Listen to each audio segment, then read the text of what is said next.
What's up, everybody? Nate Christian here, bringing you another prospect this week. It's a guy that, as I've said before, is a tale of two tapes. If you read the article, Trey Sermon out of Ohio State, the years before out of Oklahoma. This guy was very average at Oklahoma, but at Ohio State this year in the 2020 season, at the end of the season, came out of nowhere, took over the lead role, and set records.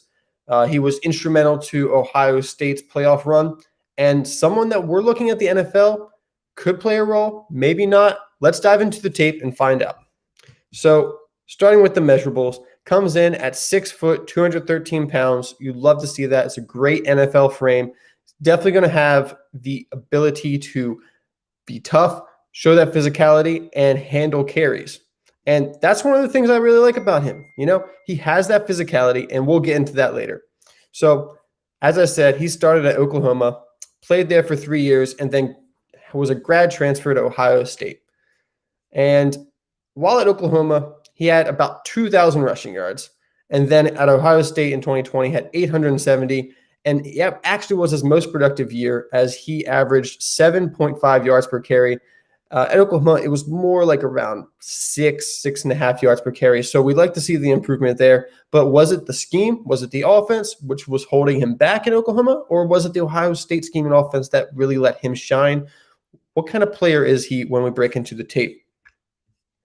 I like to bet on the latter, because Trey Sermon has everything that I want in an NFL running back.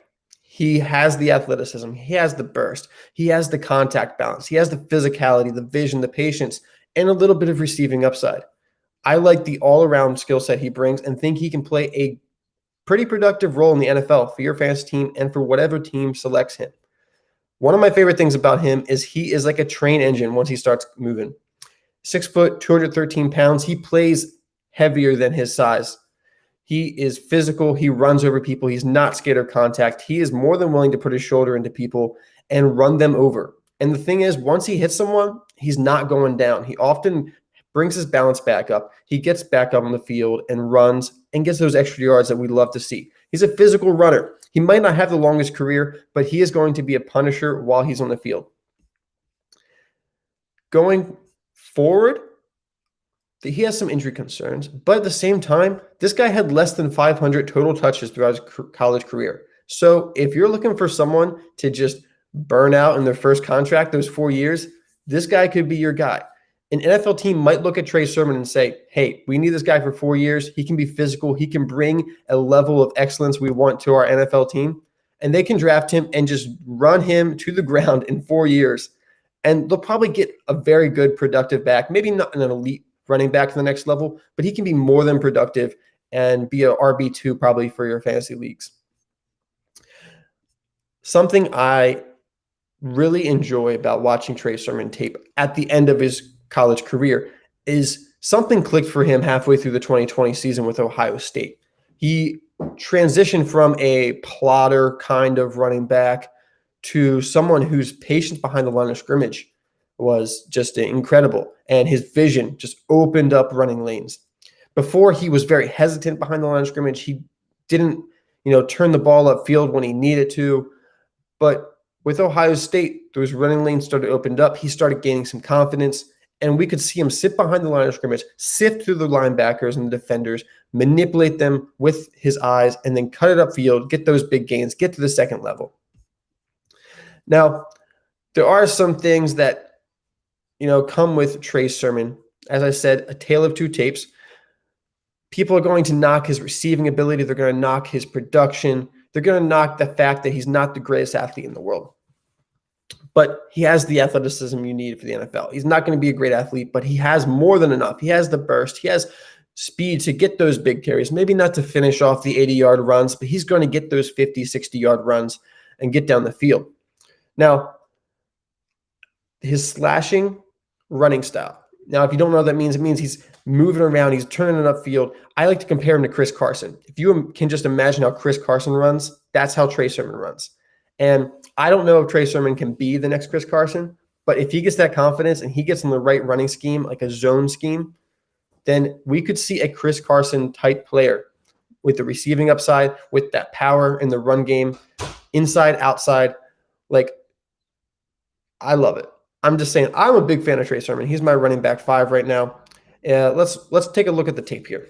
So this first clip I'm going to play is actually from the Northwestern game where he set the Ohio State College record for most rushing yards in a single game. He had over 300 rushing yards in this game against a top 25 defense in the Big Ten championship. Big players show up in big games. I love to see that. This first one really shows off that slashing running style I talked about earlier. When you watch this, you're going to get some Chris Carson hype. Gosh, this looks like it's a run on that right side. He runs actually left with space. Sermon again. Sermon, burst of speed down inside the Northwestern 25. Terrific job coming across Luke Farrell, bang, and he's the one that seals that edge. Sermon then cuts it back, and he's able to get loose again right down the middle of the field. This guy has been outstanding today. Best player on the field is number 8 for the Ohio State Buckeyes. So you see him cut it upfield, but he has that slashing running style where he's moving back and forth. He's making people miss. Less so like just juking them out, but more so just finding those running lanes and being able to take advantage of them. Let's watch this again, just the beginning part. Watch as he moves up the field and just evades the oncoming defenders. He doesn't have that top end speed to finish this run to make it the house call, but more than enough burst to get to that second level and pass the second level into the open field. Gosh, this looks like it's a run on that right side. He runs actually left with space. Sermon again. Sermon, burst of speed. I love to see that. I love that running style. And he has that physicality. And we'll see here the contact balance. You know, when you watch this clip, like take a second when you think he should be tackled and just count and see how many more yards he gets before he actually falls to the ground. Eddie George. He'll give it to him. Sermon, first down, still running. Sermon breaks it outside. He's got the record and more. Now, that was his record-breaking run for Ohio State in that game, where he surpassed Eddie George, one of the greatest college running backs of all time, for most rushing yards in a game.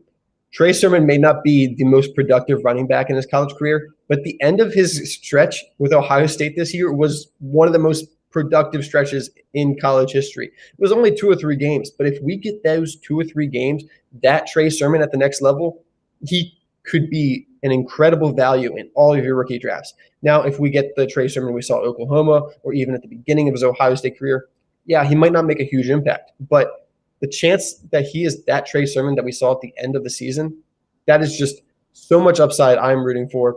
And if we go back to the Oklahoma tape, we do see that he has that receiving upside. Here's a play from 2018, one of his more productive seasons with Oklahoma, where he takes the ball, from Kyler Murray, not a great pass from Kyler Murray, but he has a good catch and immediately transitions up the field and makes a play. 3. Here's Murray, dumps it off. Sermon with blockers in front of him. Sermon, first down. Sermon down the sideline and knocked out of bounds deep in. You might hear people say that Trey Sermon doesn't have a lot of receiving upside. He didn't have a lot of production. He had less than 50 catches his entire college career. But once he got to Ohio State and took over that lead role from Master Teague, he was averaging 3.5 targets per game, while the rest of his career was only about 1 target per game.